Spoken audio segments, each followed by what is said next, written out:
Hey friends, so I have a story today.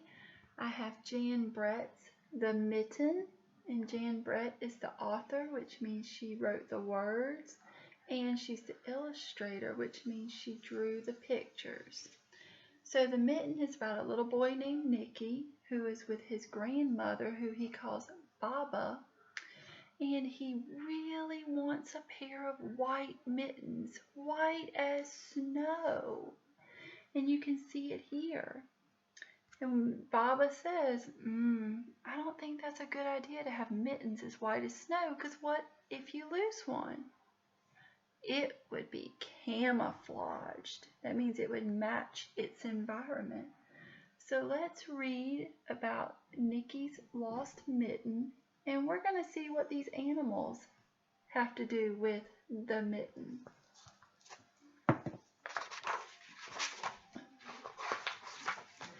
Once there was a boy named Nicky who wanted his new mittens made from wool as white as snow.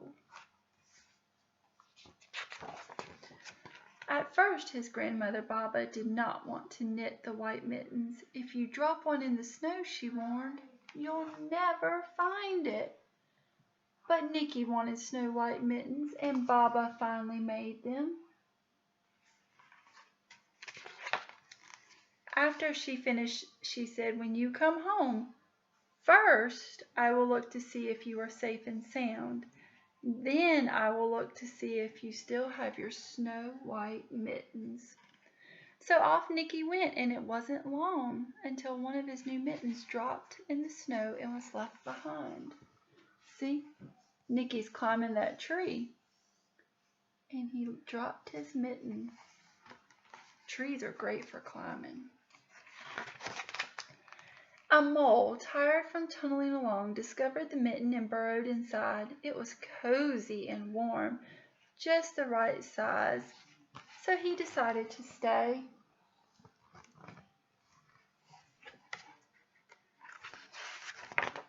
Oh, look, and there's a snowshoe hare.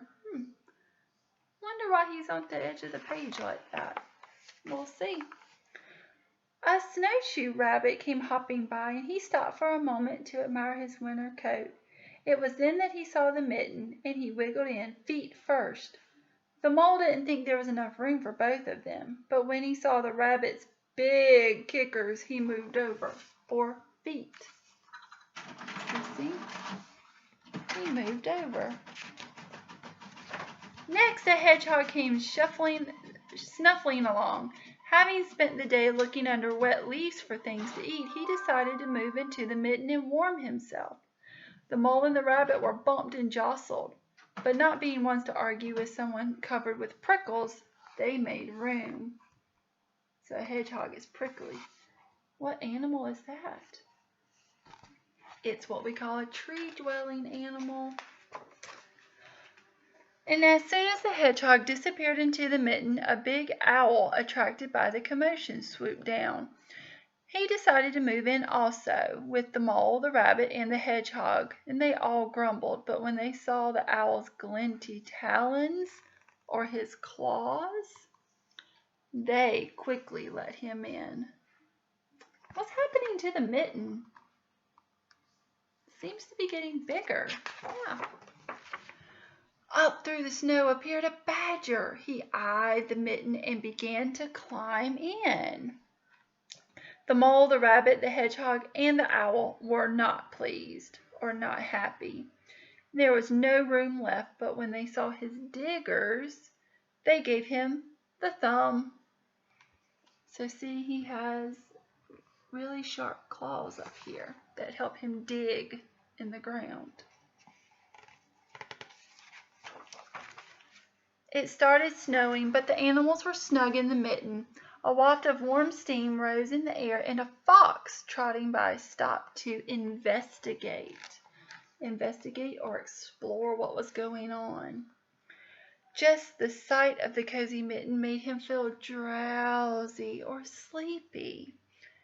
The fox poked his muzzle in. When the mole, the rabbit, the hedgehog, the owl, and the badger saw his shiny teeth, they gave the fox lots of room. A great bear lumbered by. He spied the mitten all plumped up. Not being one to be left out in the cold, he began to nose his way in. The animals were packed in as tightly as could be. But what animal is going to argue with a bear?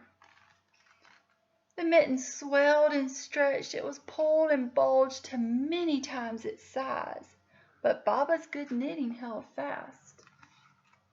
Look how big the mitten is getting. Swelling, getting bigger. Along came a meadow mouse, no bigger than an acorn. And she wiggled herself into the one spot left and made herself comfortable on top of the great big bear's nose. Oh, look here. Nicky has a worried look on his face. Why do you think Nicky is worried? Probably because he only sees one mitten instead of two. The bear, tickled by the mouse's whiskers, gave an enormous sneeze. Ah! Ah! Achoo! And the force of the sneeze shot the mitten up into the sky and scattered the animals in all directions. Look at the animals, they're going everywhere. On his way home, Nicky saw a white shape in the distance.